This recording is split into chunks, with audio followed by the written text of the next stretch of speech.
চল বাচ্চা, তোর ট্রেনিং তুই চালিয়ে যা। তোর স্বপ্ন তুই একদিন ঠিক পূরণ করতে পারবি, কারণ কঠোর পরিশ্রমের ফল কখনো ব্যর্থ হয় না। কি ব্যাপার স্যার, এই বাচ্চাটাকে আমি তো আগে কখনো বর্ডারের আশেপাশে দেখিনি, হঠাৎ আজকে দেখে মনে হচ্ছে নতুন কেউ এসেছে। বাচ্চাটা কি আপনার ভাই হয়? যদি তাই হয় তাহলে একেবারে আমাকে চিনিয়ে দিন, আমিও চিনে নেব। তারপর থেকে দেখলে আর অপরিচিত মনে হবে না। এই বাচ্চাটা আমার কোনো ভাই হয় না, সে শুধু বর্ডারে এসে তার আসার মূল উদ্দেশ্য বর্ডারের সব তথ্য জানার জন্য, আর এই বিষয়টি আমি স্যারকে জানাবো না। স্যার কি হলো, আস্তে আস্তে নিজের সঙ্গে কি কথা বলছো? যদি বলার ইচ্ছা না থাকে আর এই ছেলেটার সঙ্গে তোমার কি সম্পর্ক রয়েছে তাহলে বলার দরকার নেই, আমিও শুনবো না, তাই আমি এখান থেকে চলে যাচ্ছি। আরে স্যার, আপনি রাগ করছে কেন? আপনি একটু ক্যাম্পে গিয়ে বসুন, আসলে এই ছেলেটা আমার কে হয় আপনি একটু পরেই বুঝতে পারবেন। বস আমাকে বলো আমাকে কি করতে হবে, কারণ আমি দেশের সাথে গাদ্দারি করতে চাই।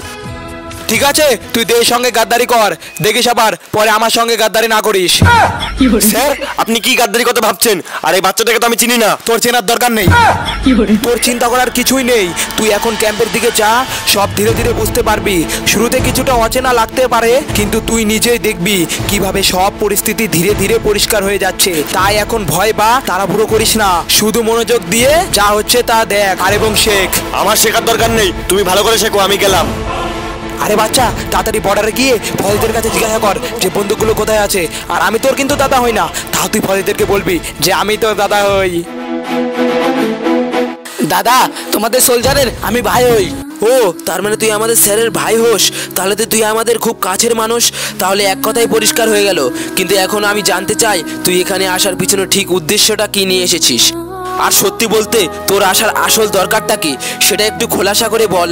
আমি শুধু জিজ্ঞেস করেছি যেন বোঝা যায়, কারণ সবকিছু স্পষ্ট না হলে পরিস্থিতি একটু জটিল হয়ে যেতে পারে। স্যার বেশি কিছু না, আমার দাদা বলেছে বর্ডারে আতঙ্ক মধ্যে ঢুকে পড়েছে, তোমাদের বর্ডারে কোন জায়গায় বন্দুক রাখা আছে সেটা আমাকে বলতে পাঠিয়েছে। ও তাহলে সবই ঠিকই আছে, তুই তো দাদাকে জানিয়ে দে যে আমাদের বন্দুক 6 নম্বর ক্যাম্পে রয়েছে, সে সেখান থেকে বন্দুকগুলো আনতে পারবে।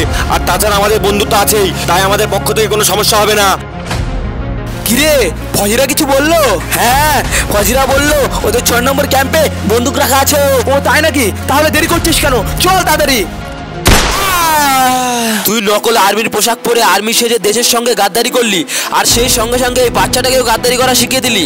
এতদিন বুঝতে পারিনি যে তুই আসলে একজন আতঙ্কবাদী ছিলি, এখন বুঝতে পেরেছি, তাই তোকে শেষ করে দিয়েছি। স্যার এই বাচ্চাটা তো দেশের সঙ্গে গাদ্দারি করেছে, ওকেও মারো। স্যার আমি ভাবছি এই বাচ্চাটাকে কি শেষ করা সম্ভব, কারণ সে দেশের সঙ্গে গাদ্দারি করেছে এবং এইভাবে চলতে থাকলে দেশের জন্য বড় ধরনের ক্ষতি ডেকে আনতে পারে। যদি আমরা এখন সময় মতো ব্যবস্থা না নিই তাহলে সে শুধু নিজের কৌশল চালিয়ে যাবে আর দেশের জন্য মূল্যবান জিনিস নষ্ট করতে শুরু করবে। তাই এখন কিছু করা জরুরি, না হলে পরবর্তী সময়ে পরিস্থিতি নিয়ন্ত্রণের বাইরে চলে যেতে পারে।